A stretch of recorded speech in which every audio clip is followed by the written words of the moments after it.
A courtroom crackles with tension as Judge Evelyn Harper slams her gavel, fining Repro's Jasmine Crockett for contempt.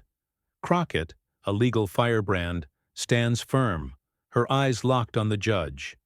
What unfolds is a battle of wits that exposes bias and sparks a movement for justice.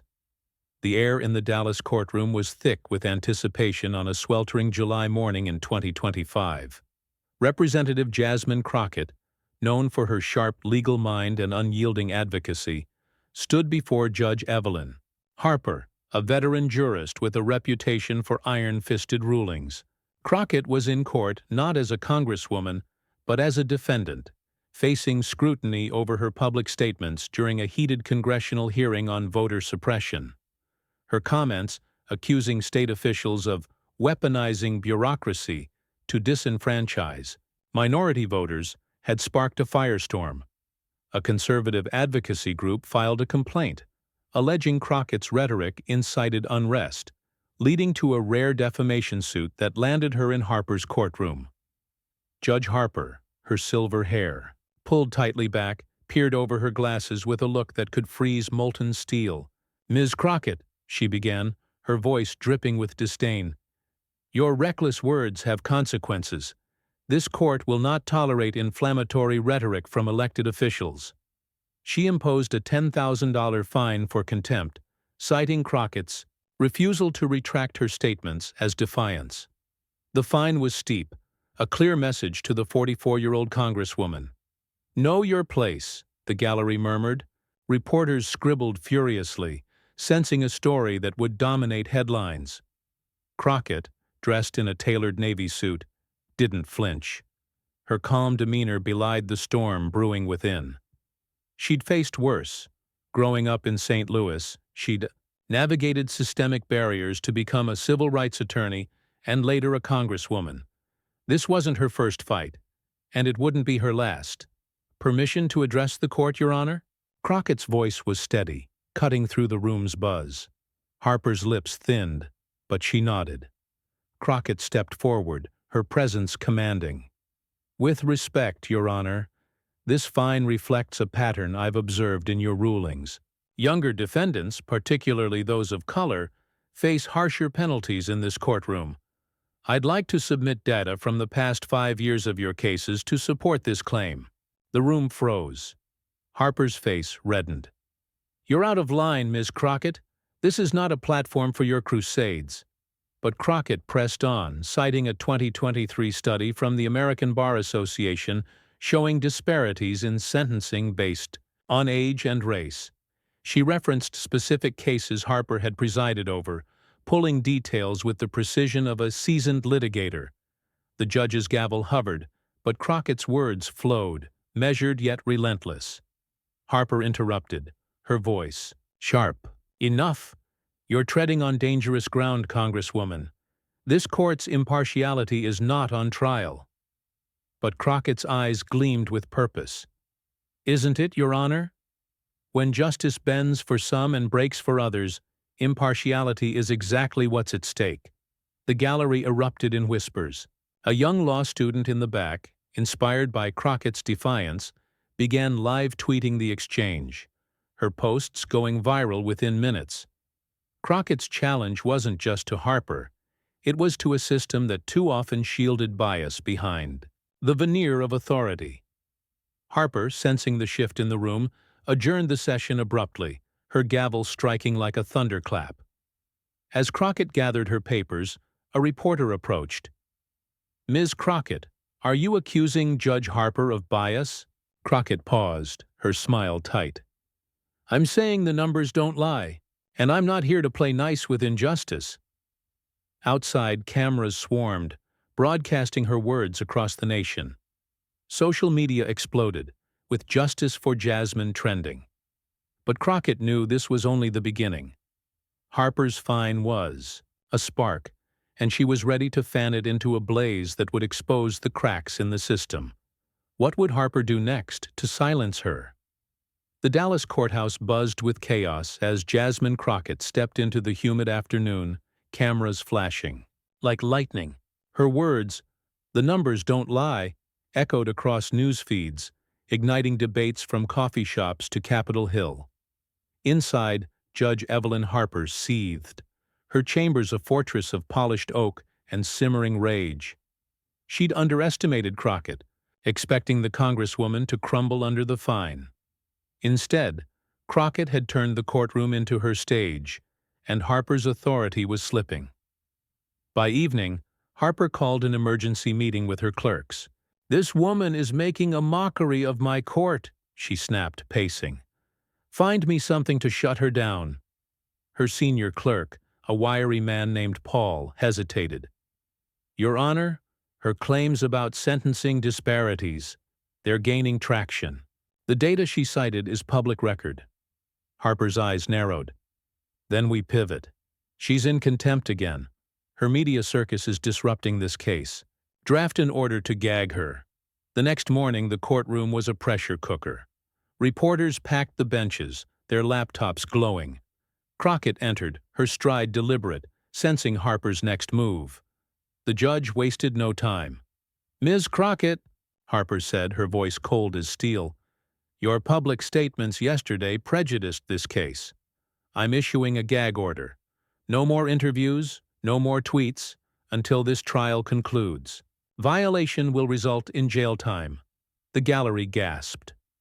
Crockett's attorney, a seasoned litigator named Marcus Tate, shot to his feet. "Your Honor, this is a clear violation of my client's First Amendment rights." Harper's gavel cracked. "Sit down, Mr. Tate. This court will not be a soapbox." But Crockett raised a hand, silencing Tate. "Your Honor," she said, her tone calm but razor-sharp, "this gag order isn't about decorum. It's about silencing dissent. You're punishing me for exposing what your record shows. A bias against defendants like me, young, black, unafraid." Harper's face flushed. "You're in contempt again, Ms. Crockett. Another word, and you'll spend the night in a cell." Crockett didn't blink. "Then let's talk about your record, Your Honor. In 2022, you sentenced a 25-year-old black defendant to 5 years for a nonviolent offense, while a 50-year-old white defendant got probation for a similar charge. Shall I continue?" The room stilled. Harper's knuckles whitened around her gavel, but Crockett's voice carried, steady and unyielding. "A gag order won't erase the truth." The tension snapped as a spectator's phone pinged. Breaking. The silence. Harper exploded. "Bailiff, clear that device!" But the damage was done. Crockett's words were already trending, amplified by activists and legal scholars. Outside, protesters gathered, chanting, "Let Jasmine speak!" Harper adjourned. The session, her composure fraying. In her chambers, she watched the news, Crockett's face plastered across every channel. Paul, her clerk, entered nervously. "Your Honor, the Bar Association is requesting a review of your sentencing history. They're citing Crockett's claims." Harper's jaw tightened. She'd spent decades building her reputation, and now a single congresswoman threatened to unravel it. "She's not invincible," Harper muttered. "Dig into her past, find something, anything, to discredit her." Paul nodded, but doubt flickered in his eyes. Crockett's legal career was spotless, her advocacy relentless. Harper was playing a dangerous game, and she knew it. Meanwhile, Crockett met with Tate in a cramped law office. "They're coming for you, Jasmine," Tate warned. "Harper's desperate." Crockett leaned back, her eyes gleaming. "Good, let her dig. The deeper she goes, the more she'll expose herself." Tate frowned. "And if she finds something to twist?" Crockett's smile was fierce. "Then I'll turn it back on her. This isn't just about me. It's about every defendant she's crushed." As night fell, Crockett drafted a motion to challenge the gag order, her pen moving with surgical precision. The fight was escalating, and Harper's next move could either bury Crockett or light the fuse for a reckoning. The Dallas skyline glittered as Jasmine Crockett burned the midnight oil, her motion to overturn Judge Harper's gag order taking shape. Each word was a weapon, honed by years of legal battles and a fire for justice. In her cramped office, Marcus Tate pored over case law, his brow furrowed. Jasmine, if Harper doubles down, she could push for sanctions beyond jail time, maybe even disbarment. Crockett's pen paused, but her resolve didn't waver. Let her try. She's not fighting me. She's fighting the truth. Across town, Judge Evelyn Harper sat in her dimly lit chambers, a glass of bourbon untouched on her desk. Her clerk, Paul, had delivered a dossier on Crockett. Every case she'd argued, every speech she'd given. It was clean, infuriatingly so. But Harper seized on a single thread. A 2018 pro bono case where Crockett represented a community organizer accused of inciting a protest. The charges were dropped, but Harper saw an opening. Frame it as a pattern, she told Paul. She's reckless, always skirting the line of legality. Leak it to the press. By morning, the courthouse was a battlefield. Reporters swarmed as Crockett filed her motion, accusing Harper of abusing her authority to silence dissent. The gag order, Crockett argued, was a blatant attempt to shield judicial bias from scrutiny. The filing cited Harper's sentencing records, cross-referenced, with demographic data, painting a damning picture of disparity. Social media amplified the motion, with "Knocker Free Jasmine" trending globally. Protesters outside held signs reading, "Bias on the bench." Inside, Harper's courtroom crackled with hostility. The judge's eyes bored into Crockett as she called the session to order. "Ms. Crockett, your motion is a stunt, and this court will not indulge it." Before Crockett could respond, Harper dropped her bombshell. Furthermore, new evidence suggests a history of inflammatory behavior. Your 2018 case, defending a so-called activist, mirrors the recklessness we see today. I'm considering escalating sanctions. The gallery buzzed. Tate objected, his voice booming. "Your Honor, this is a smear. That case was dismissed." Harper's gavel silenced him. "Enough, Mr. Tate. Ms. Crockett, you will answer for your actions." Crockett rose, her presence a quiet storm. "Your Honor, if my defense of a citizen's right to protest is reckless, then so is every lawyer who fights for justice. You're not exposing me. You're exposing your fear of accountability." Harper's face twisted. "You're on thin ice, Congresswoman." But Crockett didn't falter. "Then let's talk about your ice, Your Honor. In 2021, you denied bail to a 22-year-old Latino defendant based on community safety, yet granted it to an older white defendant with a violent record. Care to explain?" The room fell silent, the weight of Crockett's words suffocating. Reporters typed furiously, live-streaming the clash. Harper's hand trembled, her authority unraveling. The judge recovered, her voice icy. "This court will not be lectured by a defendant. Your motion is denied, and I'm recommending a formal ethics review of your conduct." Gasps rippled through the crowd. Crockett's eyes narrowed, but her voice remained steady. "An ethics review? Good. Let's review yours too, Your Honor. I'll be filing a complaint with the Judicial Conduct Board by day's end." The standoff was electric. Harper adjourned the session, her gavel striking like a gunshot. Outside, the media frenzy intensified. A leaked story about Crockett's 2018 case hit the airwaves, but it backfired.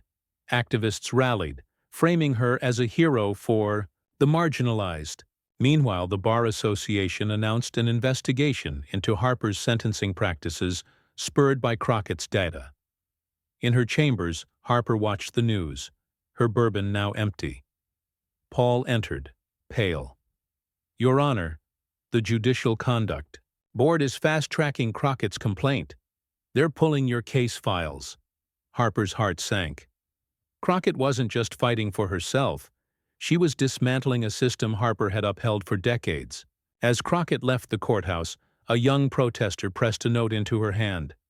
"Keep fighting. You're our voice." Crockett's jaw tightened. The war was far from over, and Harper's next strike could change everything. The note in Jasmine Crockett's hand felt like a torch, its words, "Keep fighting, you're our voice," fueling her as she stepped into the Dallas dawn. The courthouse loomed behind her, a symbol of the battle she'd ignited. Judge Evelyn Harper's latest threat, an ethics review, hung over Crockett like a storm cloud. But she was ready. Harper thought she could break her. Instead, Crockett was rewriting the rules of the fight. Inside her chambers, Harper stared at the Judicial Conduct Board's letter demanding her case files. Her career, built on decades of unchallenged rulings, was crumbling. Paul, her clerk, stood nervously. "Your Honor, the press is calling this a reckoning. Crockett's complaint is airtight. Sentencing data, witness testimonies, even your own remarks in court." Harper's voice was low, venomous. "She's a grandstander. I'll retire before I let her ruin me." But retirement wouldn't erase the truth Crockett had exposed. The final courtroom session was a spectacle. Crowds spilled onto the streets chanting "Justice now." Reporters broadcast live, their cameras capturing every moment. Crockett entered, her navy suit a stark contrast to the chaos. Harper, her face a mask of defiance, called the session to order. "Ms. Crockett," she began, "your complaint against me is baseless, but I'll address it. This court has always upheld justice." Her words rang hollow, and the gallery sensed it. Crockett stood, her voice cutting through the tension. "Your Honor, justice doesn't look like 75% of your harshest sentences, targeting defendants under 35, mostly people of color. It doesn't look like silencing those who call it out." She held up a thick report, compiled overnight with Tate's help. "This is your record, cross-referenced with federal guidelines. It shows bias, plain and simple." The gallery erupted, forcing Harper to pound her gavel. "Order! Ms. Crockett, you're in contempt again." But Crockett was unstoppable. "Contempt? For telling the truth? Then hold the system in contempt, Your Honor. Hold yourself in contempt for letting bias fester under your robe." Harper's face paled, her authority dissolving. Tate rose, presenting the report to the bailiff. "We're submitting this to the Judicial Conduct Board, Your Honor, and we're requesting your recusal from this case." The room froze. Harper's eyes locked onto Crockett's, a silent war raging. Before Harper could respond, a clerk rushed in, whispering urgently. Harper's expression shifted, shock, then resignation. She cleared her throat. "This court is adjourned." The gallery buzzed as Harper retreated to her chambers, leaving Crockett standing tall. Outside, news broke. The Judicial Conduct Board had suspended Harper pending a full investigation, citing Crockett's evidence. The defamation suit against Crockett collapsed, the fine and gag order overturned. The fallout was seismic. Harper retired quietly, her legacy tarnished. Crockett's report sparked a federal inquiry into sentencing disparities, leading to mandatory bias training for judges nationwide.